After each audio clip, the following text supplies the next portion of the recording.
Bismillahirrahmanirrahim. Assalamualaikum warahmatullahi wabarakatuh. Perkenalkan, nama saya Nur Anissa dengan NIM 231052024 dari kelas PGMI 4C. Baiklah, di sini saya mengambil materi dengan judul Norma dan Aturan di Masyarakat. Baiklah, langsung saja di sini saya akan langsung menjelaskan materi tersebut. Jadi di sini ada pengertian norma. Norma adalah aturan atau pedoman yang berlaku dalam masyarakat untuk mengatur perilaku individu agar sesuai dengan nilai-nilai yang dianut bersama.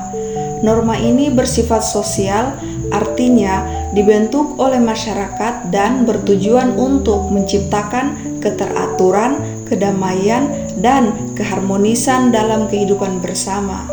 Dan aturan adalah ketentuan atau ketetapan yang tertulis yang mengatur perilaku masyarakat agar tercipta ketertiban dan keadilan.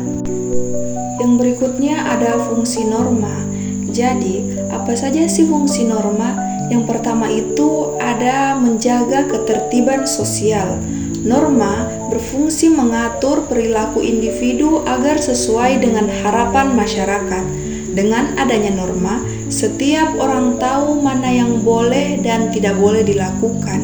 Hal ini menciptakan keteraturan dan mencegah tindakan yang merugikan orang lain. Yang kedua, ada membentuk perilaku yang sesuai. Norma membimbing masyarakat untuk bertindak sesuai dengan nilai-nilai sosial yang berlaku.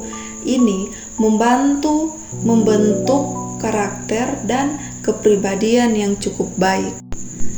Yang ketiga, ada mencegah terjadinya konflik. Jadi, dengan adanya pedoman bersama, potensi pertentangan antar individu atau kelompok bisa diminimalkan. Norma membantu menyamankan preferensi dan menyelesaikan perbedaan secara damai. Dan yang keempat itu ada menjadi dasar dalam memberikan sanksi.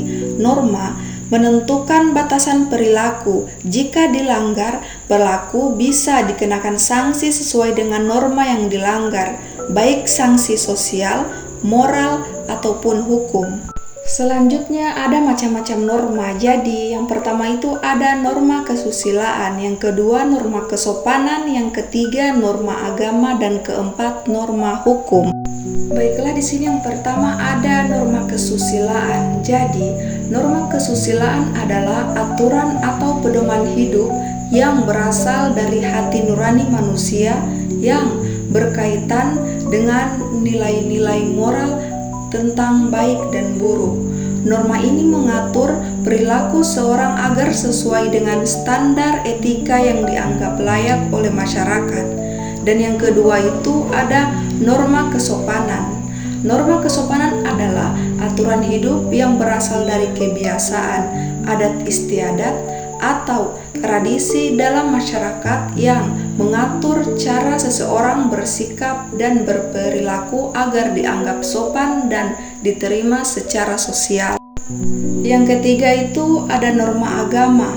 Jadi, norma agama adalah aturan hidup yang bersumber dari ajaran dan perintah Tuhan yang disampaikan melalui kitab suci dan para utusannya. Norma ini mengatur hubungan manusia dengan Tuhan serta sesama makhluk hidup. Yang keempat ada norma hukum. Norma hukum adalah aturan yang dibuat oleh lembaga resmi negara dan memiliki kekuatan hukum yang mengikat. Norma ini bertujuan untuk mengatur kehidupan masyarakat agar tertib dan adil. Norma hukum bersifat tertulis, tegas, dan memiliki sanksi yang nyata bagi siapa saja yang melanggarnya. Selanjutnya ada ciri-ciri norma. Jadi, yang pertama itu ada bersifat mengikat. Norma memiliki kekuatan untuk mengatur dan membatasi perilaku anggota masyarakat. Siapapun yang melanggar akan dikenakan sanksi tergantung jenis normanya. Dan yang kedua itu ada dibuat oleh masyarakat. norma lahir dari kebiasaan atau kesepakatan dalam masyarakat. Artinya, norma berkembang sesuai budaya, nilai, dan kebutuhan sosial suatu kelompok. Yang ketiga, memiliki sanksi.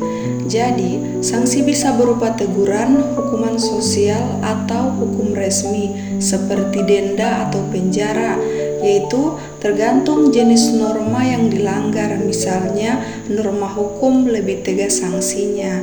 Yang keempat, bertujuan mengatur perilaku. Norma berfungsi untuk menciptakan keteraturan, keamanan, dan keharmonisan dalam kehidupan bersama. Yang kelima, bersifat sosial. Norma berlaku dalam hubungan antar individu di masyarakat, bukan hanya untuk kepentingan pribadi. Dan yang keenam, berbeda-beda di tiap lingkungan.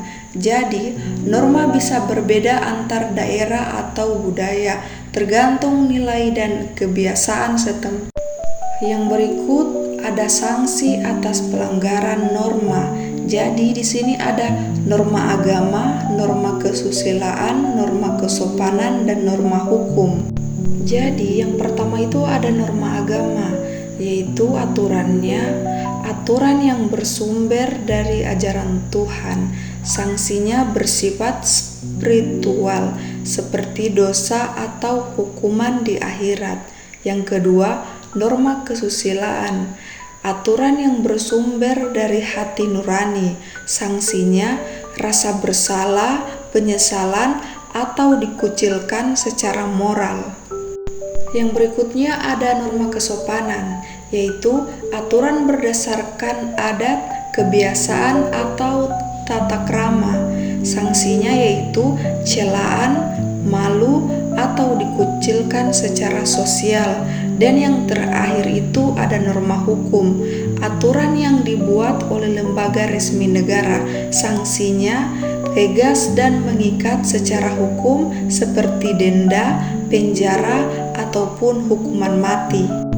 Baiklah, itulah penyampaian materi dari saya.